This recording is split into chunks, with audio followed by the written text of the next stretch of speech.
ഷടപടേന്ന് ഒരു ചില്ലി പനീർ ഉണ്ടാക്കിയാലോ? ക്യൂബ്സ് ആയിട്ട് കട്ട് ചെയ്ത പനീരിലോട്ട് കോൺഫ്ലവറും ഉപ്പും കുരുമുളകും കൂടി ഇട്ട് കോട്ട് ചെയ്തെടുക്കാം. ജസ്റ്റ് പനീറിനെ കോട്ട് ചെയ്യുന്ന അത്ര കോൺഫ്ലവർ ചേർത്താൽ മതി. എന്നിട്ട് നമുക്കിത് ഫ്രൈ ചെയ്തെടുക്കാം. സോസ് ഉണ്ടാക്കാനുള്ള സ്ലറി കൂടി ഉണ്ടാക്കി വെക്കാം. അതിനായിട്ട് ഒരു ബോളിലോട്ട് കോൺഫ്ലവർ ഇട്ട് കൊടുക്കാം. വെള്ളവും കൂടെ ഒഴിച്ച് ലംസ് ഇല്ലാതെ കലക്കി മാറ്റി വെക്കാം. ഇനി കടായിൽ എണ്ണ ഒഴിച്ചു കൊടുക്കാം. എണ്ണ ചൂടാവുമ്പോൾ മാരിനേറ്റ് ചെയ്ത് വെച്ചിരിക്കുന്ന പനീർ നമുക്ക് ഇട്ട് ഫ്രൈ ചെയ്തെടുക്കാം. ഹൈ ഫ്ലെയിമിലിട്ട് പെട്ടെന്നൊന്ന് ഫ്രൈ ചെയ്ത് എടുത്താൽ മതി. ഒരുപാട് മൊരിയിച്ചെടുക്കണ്ട.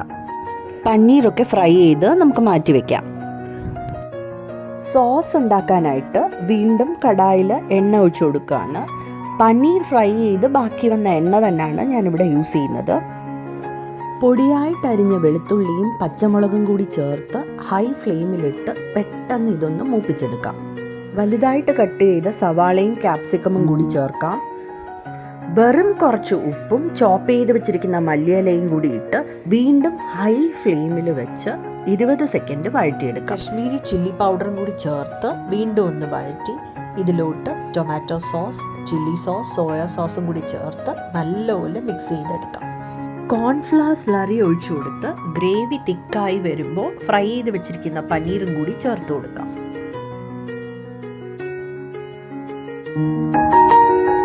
നല്ലപോലെ യോജിപ്പിച്ചെടുത്ത് സ്പ്രിംഗ് അണിയൻ ഇട്ട് ഗാർണിഷ് ചെയ്ത് നമുക്കിത് സെർവ് ചെയ്യാം. ചില്ലി പനീർ ഡ്രൈ റെഡി ആയിട്ടുണ്ട്. വളരെ ഈസി ആയിട്ടും വളരെ പെട്ടെന്ന് നമുക്കിത് വീട്ടിൽ തന്നെ ചെയ്തെടുക്കാൻ പറ്റും. എല്ലാവരും തീർച്ചയായിട്ടും ട്രൈ ചെയ്യണം. ഇഷ്ടമാവുകയാണെങ്കിൽ ലൈക്ക്, ഷെയർ ആൻഡ് സബ്സ്ക്രൈബ് ചെയ്ത് സപ്പോർട്ട് ചെയ്യണേ. Thanks for watching. ബൈ.